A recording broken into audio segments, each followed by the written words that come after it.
வணக்கம் மேம். 2026 தேர்தல் குறித்தான இந்த தொகுதி பங்கீடு குறித்து இன்று பேச்சுவார்த்தை நடத்துவதற்காக மத்திய அரசு தரப்பிலிருந்து தேர்தல் பொறுப்பாளர் பியூஷ் கோயல் தமிழகம் வந்திருக்கிறார். அவர் தற்பொழுது எடப்பாடி பழனிசாமியை சந்தித்திருக்கிறார். அதிமுகவிடமிருந்து பாஜக எத்தனை தொகுதிகள் கேட்கப்பட வாய்ப்பு இருக்கிறது? விவரம். தொகுதி எத்தனை கேட்பாங்கன்றதெல்லாம் அடுத்தது. முதல்ல பிஜேபிக்கு அவ்வளவு தொகுதி டிமாண்ட் பண்ற இடத்துல அவங்க பார்ட்டி திரும்ப பார்ட்டிக்கான growth இருக்கான்றது தான் கொஸ்டின். ஏன்னா லாஸ்ட் எலெக்ஷன்லயே அவர் 25 கீழே தான் அப்படின்றதுல பிஜேபியை கிரஷ் பண்ணிட்டாரு எடப்பாடி பழனிசாமி. இந்த முறையும் அவர் அதை கட்டாயம் செய்வார் அப்படின்னு நான் நினைக்கிறேன். இப்ப அதிமுகவுக்கு சில நெருக்கடிகள் இருந்தாலும் ஏடிஎம்கேவை மிரட்டுறதுக்கோ அல்லது அச்சத்துக்கு உட்படுத்துறதுக்கோ ஏதாவது ஒரு வகையில பிஜேபி முயற்சி செய்தாலுமே கூட அது எந்த விதத்திலையும் பலிக்காது அப்படின்னு நான் நினைக்கிறேன்.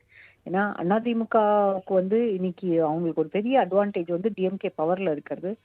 ஸோ ஆன்டி டிஎம்கே ஓட்ஸ் அப்படின்னா அது நேச்சுரலா அதிமுகவுக்கான வாக்குகள் தான். அதனால அதிமுகவுக்கு ஒரு பலம் கட்டாயம் இருக்கிறது. என்னன்னா அவங்க பார்ட்டி நிறைய ஃபேக்ஷனல் ஃபியூட்னால இருந்த கன்ஃபியூஷன்ஸ், அதனால சர்க்கிளை சந்திச்சிருக்கலாமே ஒழிய பிஜேபி லார்ஜர் பார்ட்னரா அவங்க அக்செப்ட் பண்ணிக்கிறதுக்கான இடம் எதுவுமே இல்லை. அதனாலதான் டிசம்பர் 10 நடந்த அந்த பொதுக்குழுவுல கூட அதிமுக தான் கூட்டணியை முடிவு செய்யும், அதிமுக தலைமை தான் கூட்டணியை முடிவு செய்யும், அதை தாண்டி எடப்பாடி பழனிசாமி தான் முதலமைச்சர் வேட்பாளர் அப்படிங்கிற தீர்மானத்தையும் ரொம்ப தெளிவா நிறைவேற்றினாங்க. இன்றைக்கு பியூஷ் கோயல் தரப்புல இருந்து பிஜேபி 60 தொகுதிகளை ஐடென்டிஃபை பண்ணிருக்கலாம், எங்களுக்கு வேணும்னு கூட கேட்கலாம். ஆனா ஃபைனலா என்ன நம்பர்ஸ்ன்றதுதான் இதுல முடிவாகும். இன்னொன்னு, இனி டிடிவி தினகரனையோ ஓபிஎஸ்சியோ அல்லது வேறு யாரையுமே கட்சியிலிருந்து வெளியேறியவர்களை மீண்டும் கட்சிக்குள்ள இணைப்பதற்கோ அல்லது அந்த கூட்டணியில இணைத்துக் கொள்வதற்கானவோ வாய்ப்புகளோ அறவே கிடையாது. அது எடப்பாடி பழனிசாமி இன்னைக்கு மீட்டிங்ல தெளிவுபடுத்திடுவார்னு நினைக்கிறேன். அவங்களுக்கு இப்ப இருக்கக்கூடிய தேவை பிளவுபட்டு இருக்கக்கூடிய பாமகவை கூட்டணிக்குள் அழைத்து வருவதனா அதற்கு என்ன செய்வது அப்படின்றது.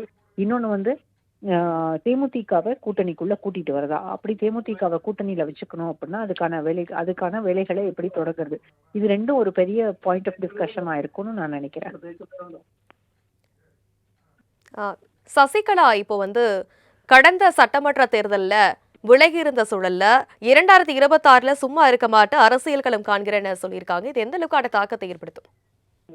எந்த தாக்கத்தையுமே ஏற்படுத்தாது. சசிகலாவுக்கு ஒரு பெரிய ஸ்பேஸ் எல்லாம் இப்ப தமிழ்நாட்டுல இல்ல.